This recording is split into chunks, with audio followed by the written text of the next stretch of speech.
Good day, ladies and gentlemen. Episode 65, Teflon Trump, egg on face sticking. I think we're going to discuss some of the latest developments in the Trump Epstein world of pedophilia cover-up by the Republicans and the U.S. Senate. I think we all understand that this is more important a story to the world than it is to the American people, who obviously knew that there was a strong connection between Trump and Epstein and ignored it in the electing of Trump as president. And that says a lot about the ethics, morals, and character of the voting public in the U.S. that gave the majority to Trump. From our perspective, we have to look at it a little differently because we're not U.S. citizens, but we are impacted by what goes on in the U.S. And we are building the wall to prevent the U.S. future politics from having as much impact on us or the rest of the world. And that wall is being built pretty tall, pretty high, and pretty thick around the U.S. One of the things that I'd like to mention is the UK has now said they've stopped giving information on the Caribbean activities and surveillance to the U.S. because of the 20-some fishing boats that have been blown up, which seems to break international law. And Captain POTUS there keeps wanting to break international law.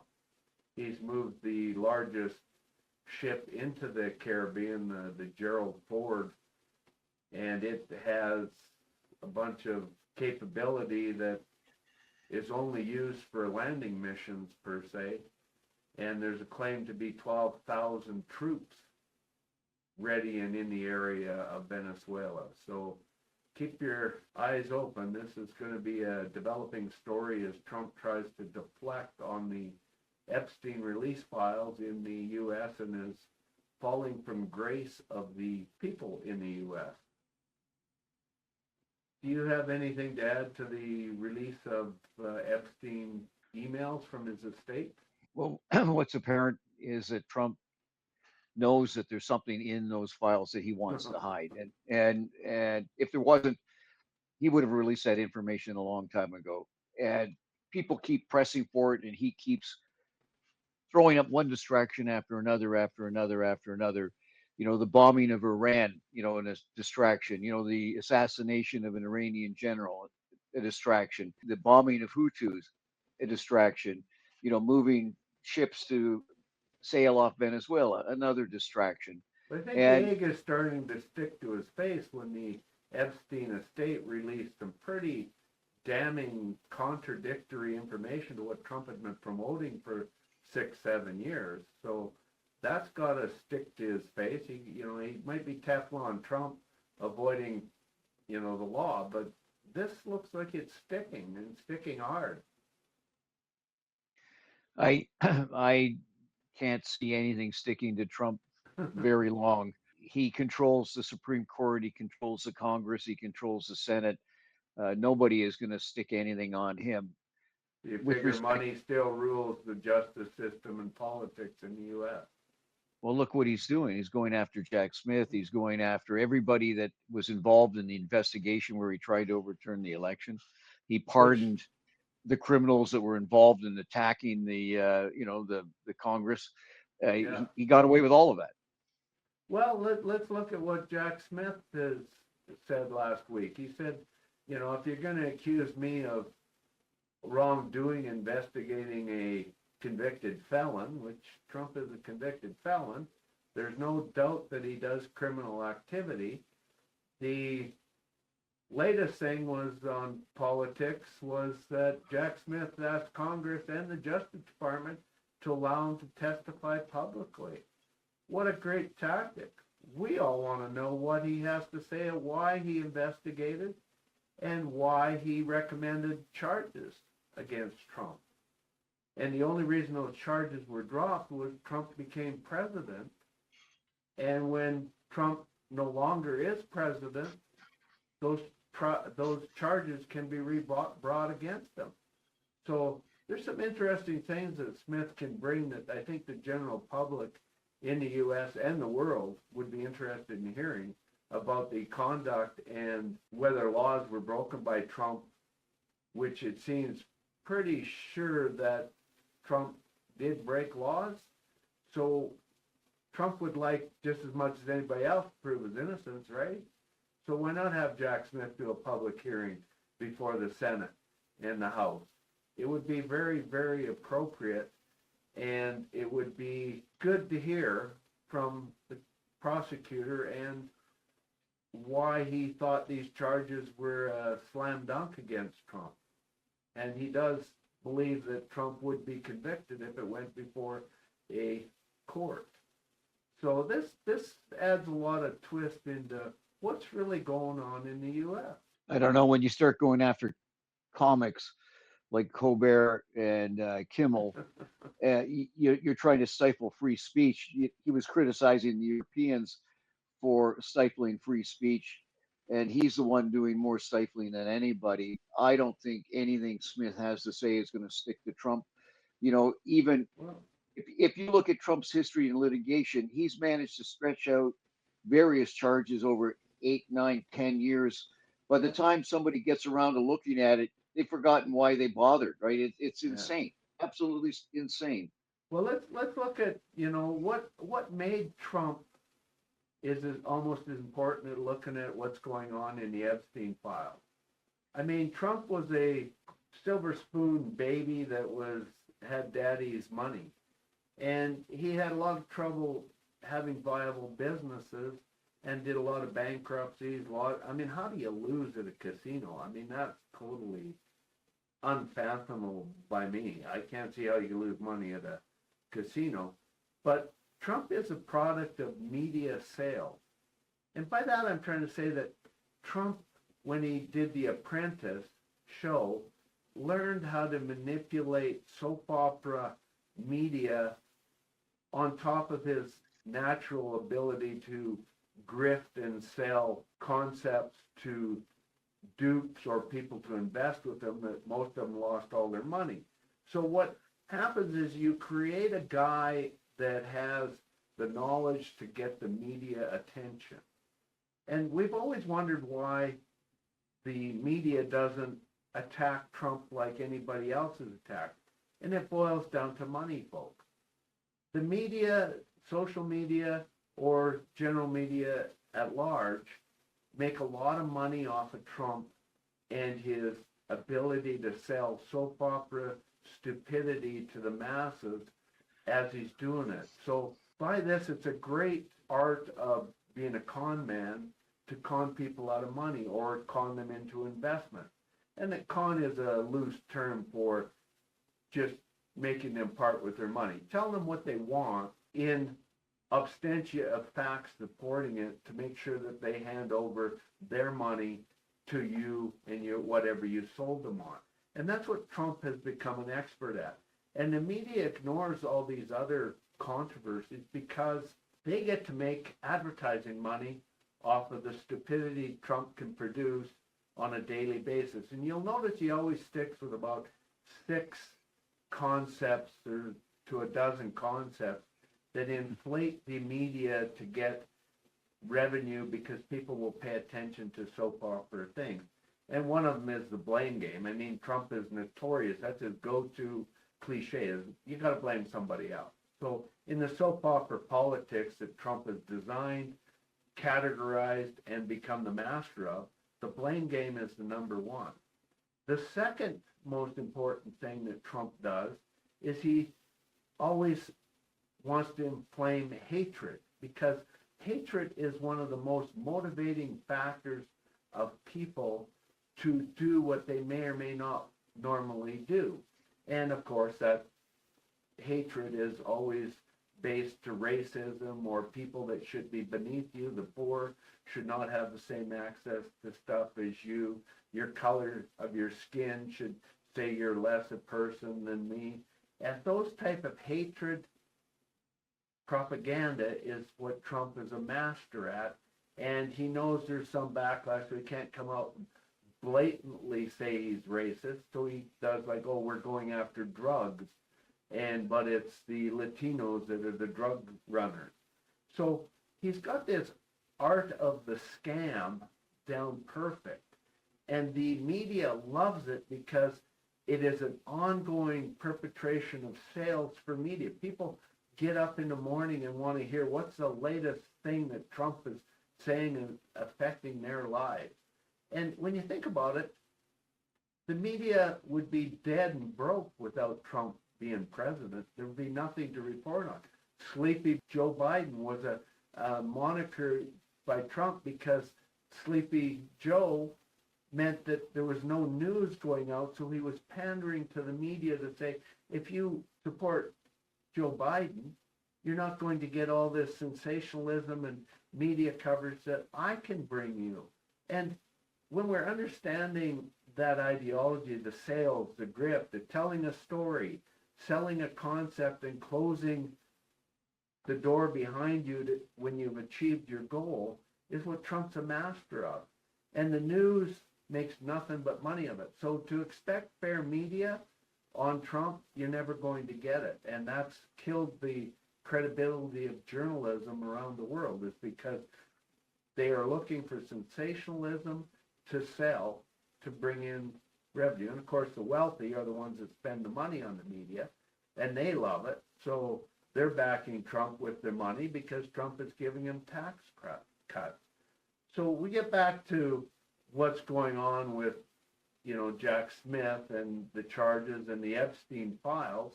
Yes, there is a lot of cover-up, and it's based on money. The money people don't want their prime clown going down for criminal acts that he has probably perpetrated.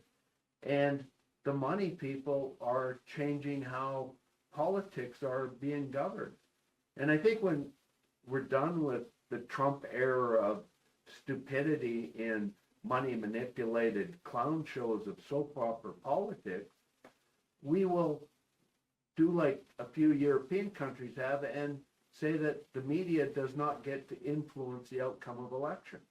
And they put bans on running inappropriate coverage of candidates running in elections to influence the outcome. And that you'll see coming in after the Trump era is done.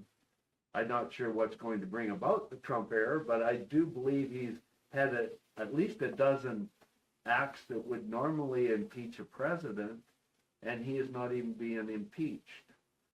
Well, when you start stifling the media with litigation, for example, Paramount paid out $16 million for allegedly editing a story that involved Pamela Harris when she was vice president. I don't understand how they could have been liable for anything. He's now threatening to sue BBC for the editing of one of his speeches. Again, how are you supposed to get the news if you can't edit various, run-on monologues? So I think he's intimidating the media with the threats of litigation, and it's very successful. Apparently, but it brings in money to the media too. So they're trying to balance the act of how do we deal with Trump. So they're balancing. They give him financial concessions because without him sensationalizing every day in the media, they get a loss of sales. So they have to balance their income against feeding him money, and he knows they owe him money for creating sales. So what's in it for him? Well, they wouldn't give him any unless he sued them. So, but you won the presidency regardless of whatever one of the media outlets said. So how do you prove that you've suffered $16 million worth of damage? Suffer any losses. Yeah, it's ridiculous. Now, if you look at the Epstein files, apparently a search of the database that had been put up on the internet showed that Trump's name appeared 1,628 times. But he doesn't know Epstein. He quit all association with Epstein back in 2007 or something, or whatever year it was. He has nothing to do with Epstein. In any event, his name apparently appears more than anybody else's. Well, like I say, what is the real reason Trump doesn't want the Epstein files released? And when you look at it, there's something else going on. the banks have said there was $1 billion or two of money that went through illegal or red flag transactions of billions of dollars. And those monies lead to me thinking, it's money laundering. And what's more important is that Trump has been broke many, many times. And does that money trail lead back to Trump? Because that means a lot of his wealth was ill-gained wealth. It was gained by inappropriate funds. And if that is the case, then he could be in bad way financially, because any ill-gotten gains from money laundering would be seizable by the U.S. government. And I think that's his biggest fear, because there's allegations of it with that real estate property that he scooped out from under Epstein, who knew his finances. And I'm thinking Epstein knew his finances because Trump borrowed money from Epstein and Epstein's cohorts in the pedophilia ring application or blackmail or whatever they were doing for revenue. So I think Trump has more to fear from the financial world, because how did he go from being in bankruptcy 8 or 9 times, I think it's 7 or 8 times, how do you go from bankruptcy to being back to doing billion-dollar deals again if you didn't get your hands on money from somewhere?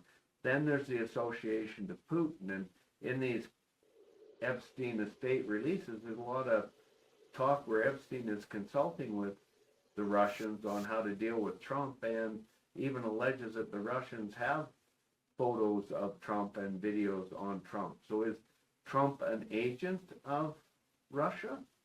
From all the evidence, yes. And that's another reason that he doesn't want the Epstein files released, because it will show a clear link to his Russian contacts and explain why he's been acting in very alleged treasonous means dealing with Putin and the Ukraine war and other aspects around the world. So these files are of importance to us, the people, to see and to know about, and Trump definitely wants them hidden away from the public.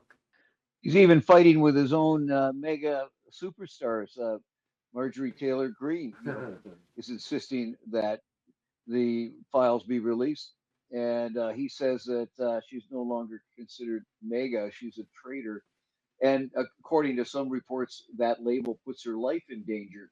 And it's interesting to see that eventually Trump turns on his own allies without consideration whatsoever. I mean, he took Bolton's security detail away, and that's another one of his favorite tricks. You expose people, basically to violence. Doesn't care. When Nancy Pelosi's husband was attacked, there was no sympathy from him. It's the man. But it is a motivation. He is the man behind motivating these people to act. It's just like trying to overthrow the government. It was his instruction and guidance that convinced people to go after overthrowing the government. And I mean, he even threw Pence under the bus, endangered his life to be executed too for not doing as he was told. So it's only going to get worse as the midterms come closer, because Trump knows he's going to lose the midterms from the latest election results around the country. So, hold on to your asses, because it's going to be a rough ride in the next 6-8 months. A lot's going to happen. And I think one of the big things that's going to happen, and it's going to happen on an escalated scale, is Captain POTUS is going to put boots on the ground in Venezuela as fast as he can and claim that all the drug trading and Latinos in the U.S. cities are part of the Venezuelan invasion force, and he's going to increase ICE and militia presence in these cities all across the U.S. And this is to ensure that there is no midterm election and no release of the Epstein files. Because once martial law is imposed, he can prevent the Epstein files. So the deadline on the Epstein files, by the way, is coming real fast. What happened was they pushed it before the House to be voted on. They're supposed to vote on the Epstein file release next week. Then after that, it goes to the Senate, where if the majority of the Senate, and I don't see any elected politician going to say we don't want the Epstein file released, because that would be the end of their career. So they're going to push it done and through there, and then it ends up on the felon's desk himself to make it law that the Epstein files are released. So do you really and honestly think that the felon, the king master stroke of breaking every law under the sun, is going to pass the legislation or veto it? I'm saying he's going to veto it, come up with some blame game, soap opera drama, and he's going to blame somebody else, and that he's got to drop it. Maybe Jack Smith is going to be the reason, but he's not going to implement that law, and he's going to veto that law. And then it goes back to, is this a crime cover-up by the President of the United States? And I say yes. And should he be allowed to cover up his own crimes on personal matters? No. So what's your take on that legal position? He's got the Supreme Court of the United States to cover up his crimes. He's got the ultimate ability to pardon himself. He's been pardoning all kinds of idiots recently. He criticized Biden for pardoning people. He criticized, Obama for pardoning people, and he's the one who's misusing it the most. So no one's going to hold his feet to the fire. Americans Well, going isn't to that pathetic? hell in a handbag. Well, of course it's pathetic. It just shows you there's a law for the rich and powerful, and there's a law for the peasants. And unfortunately, the peasants got conned into voting for him. The peasants good salesman. I mean, he uses all the tricks of salesmanship, and as long as he stays in favor with the media by selling advertising in the media, by getting people to watch it, he will be untouchable. And it's the media that's allowing it, folks, not the general population. They distort the news and his releases because they can make money off of it, and realize that in itself is not journalism. That is just soap opera politics. And that's what you're getting in the U.S., soap opera politics. And it worked effectively. Now, can anybody else do soap opera politics? Probably not, because they're not a professional con man that has a history of breaking every law under the sun. So they would be afraid of breaking laws, where Trump has no care in the world. He's Teflon Trump. And that has to stop. And I do think some of the egg is sticking to his face. I mean, what's this thing about Baba something? Supposed to be evidence of something doing with Baba? I'm not going to get into it, but it's pretty wild. If there is evidence, Anonymous, please hack into some of the Russian files and see if they do have pictures of Trump with Baba doing something, heinous. So, in any event, Trump has now ordered the Justice Department to look into Clinton's relationship with Epstein, claiming that Epstein spent, Clinton spent years on Epstein's island. Apparently, Clinton's name doesn't appear in the flight logs at all. So it's another Epstein distraction. also stated he'd never had Clinton out to his island. That's in an email or. But in any event, by causing the probe to be commenced, Trump is hoping that it'll delay the release of any further files, because now there's an investigation going on. But isn't Trump the master of just redact my name out? Well, just redact Clinton's name and any reference to Clinton in the Epstein files and release the rest of the information. What makes anybody think that the Epstein files are still whole and available for anybody in any event? Like, they've had years to go through it and vet the file, take out whatever damaging. Delete the videos, delete the pictures, burn the Polaroid pictures of Trump with young topless girls. Yeah, like people, like he has the ability to destroy all the evidence. And unless there's a hidden copy somewhere, maybe Jack Smith has a copy. I don't know, but maybe that's why he wants to go before the Senate and have an open hearing to say that, look, you know, he asked for immunity on his testimony as well. So he's going to say, look, I have, or I have seen, or I have copies of those pictures that went missing from the file. And that may be the ace up his sleeve. And hopefully it is. And I really find it funny that there's so much reference to Putin having evidence by credible sources like an ex-KGB operative saying it, to Epstein and his brother talking about Putin having this evidence against Trump. Can you trust Trump on these acts of treason that the U.S. is doing, or with involvement with Putin? I mean, it's just too much on my plate to comprehend why Putin is given a red rug to walk on, and Trump seems to do everything to aid Putin. It just seems, I don't know how the American people can't see it as Trump is not a puppet of Putin. It's obvious to the rest of the world. Well, he's a puppet to Netanyahu as well. I mean, they give him Exactly, 2,000-pound bombs to level tents. Yeah. You know, the Israelis are preventing aid getting into Gaza still. You know, the excuse over the hostages and the bodies is now gone. The alleged peace agreement has fallen apart because the Israelis are terrorizing, you know, Palestinians in the West Bank as well as in Gaza, burning houses, burning olive trees, and our Canadian government says nothing. Absolutely nothing. It's shameful.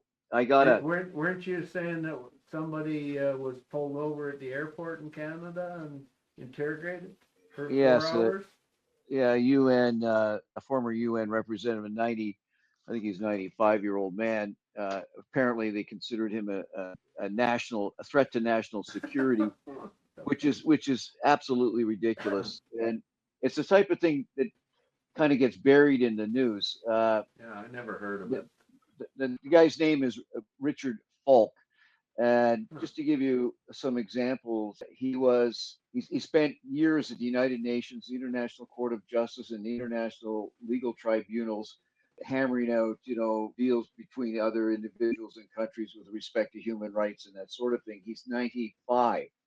You know, he's a university professor in the U.S. and his wife has worked for a distinguished scholar, former UN Special Rapporteur for the right of food.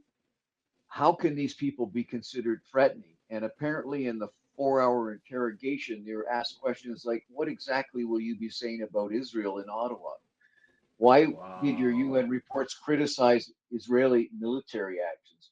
Have you been in contact with Palestinian organizations? What is your position on the war in Canada? The Canadian government did that? Who invited you to this tribunal and why? That line of questioning, that an interrogation took place at the Toronto International Airport. And our Canadian government allowed that and conducted that interrogation of a individual in his 90s coming to Canada on a meeting. Like, holy Jesus, people. That's appalling. His threatening to, you know, national security interests of Canada was he's documented various war crimes like Israeli settlement expansion, the blockade, the collective punishment, the starvation, the misuse of prisoners, you know, the abuse of prisoners. And our government the red carpet should have been laid out for the guy. He should have been met with like royalty. Here's the evidence, and here we want to stop this type of genocide and land grabbing by the Israelis. What is going on, folks? This is well. Coincidentally, I got a newsletter from my representative in Ottawa. It's a cheerful little newsletter, and it's a picture of him smiling with various local community businesses and whatever. Nothing about what's happening in the international field. Nothing about the genocide in Gaza. And I've written this character dozens of times, and I get this email back that says, you know, we get a lot of emails, and we're very busy, and we'll get around to answering your questions about where the Conservative Party of Canada stands on Palestine and Gaza. One of these decades, nothing. It's appalling. Like that doesn't But it represent goes, yet. but it goes the same as on our YouTube channel here, folks, is that, we don't get as much viewing when we mention Trump or international affairs. And one of the things is the YouTube blocks us from the U.S. citizens viewing our YouTube channel because they claim that we're a political affiliate, and they have blocked us going to U.S. YouTube viewers. And I find that appalling. I thought we were more of a talk show journalist. We do a bit of research, and yet they're claiming we're politically affiliated and are blocking our information going down into the States, which I find appalling. But I don't care because I'm not a U.S. citizen, and I think what the U.S. is doing is criminal by nature, and there should be a big wall built around the U.S. So just to let you know that on social media, there's only a handful of people on all of social media, and they benefit by Trump being in power because a lot of media goes through them, just like there's only half a dozen companies own all the news outlets around the world anymore, and they make nothing but money. So they have a protectionist agenda to ensure that they can make as much money off of the Trump era soap opera politics that's going on. And we're being prejudiced as a result of it as our channel as well. And prove me wrong, YouTube, and you can't, because I've got the documentation of it right from their own analysis and action. So now, folks, you got to realize that the world is not as nice as you would think it is, and you don't have a voice like you think you would have. And that's why we do the podcast. Those of you that do want to participate in it, we're more than willing to bring on a guest and talk on subjects. If you have inside information that would make a great podcast, we want to hear from you. Definitely contact us. We would love to hear new insights and angles on stories that we don't have access to. No, it becomes very interesting when you start digging into it. We try to be fairly open-minded here, and we do have our opinions, but we base it on the information that we're allowed to see and decipher. We don't always have it right. I mean, I don't even always agree with Cal, and Cal doesn't agree with me a lot of times. But we give it our best shot at trying to find the information that you wouldn't have otherwise. So that's why we're trying to do the podcast. So make sure you share, like, and let us know what you want to hear more of and less of. And yeah, we're into that. Watch your backside, because Trump's actions are going to affect all of us around the world. Yep. Anything else you want to cover? Well, I'd like to cover the billions of dollars Trump's made in Isn't that pathetic? A felon that should be sitting in jail has made billions of dollars grifting the U.S. citizens and the world, and who knows how much through extortion and bribes and paying for services that has gone on, because cryptocurrency is untraceable. And he set up his own couple cryptocurrency accounts, and he's nothing but ripping the world off, and the U.S. is allowing it. I just don't understand that. But in the long term, folks, just remember one thing, and you heard it here first. Even though he's making all this money and grifting, if it's tied to crime and the cover-up of crimes, the U.S. government and the world government bodies can take all that money that he's grifted from the U.S. and the world and return it to its rightful owners or seize it. And Captain POTUS, while he's committing war crimes in the Caribbean, the International Courts of the Hague can seize all of Trump's assets and money if the government of the U.S. allows it. And I think they will allow it after the full exposure of the Epstein pedophilia cover-ups and the money laundering that's gone on. And that's the morals and integrity of the righteous and the religious in the U.S. We'll have to shine through, of course, and show us how much merit and character and credibility you have as a U.S. citizen. Enforce your laws and allow the laws of the world to govern the areas that you fail to or will not enforce, and stop the Captain POTUS from blowing up fishermen's boats in the Caribbean. And if you don't, well, you got ICE and militia coming to your city, and you better lock your door, and I don't even think that'll help you because they're kicking in doors. So, U.S., you got some problems coming. You're dreaming. You're dreaming. That's never going to happen. They'll never bring him to justice, right? And one of the reasons they want to invade Venezuela is it's got the most provable oil resources in the world, and it's a very close tanker trip from Venezuela to Texas.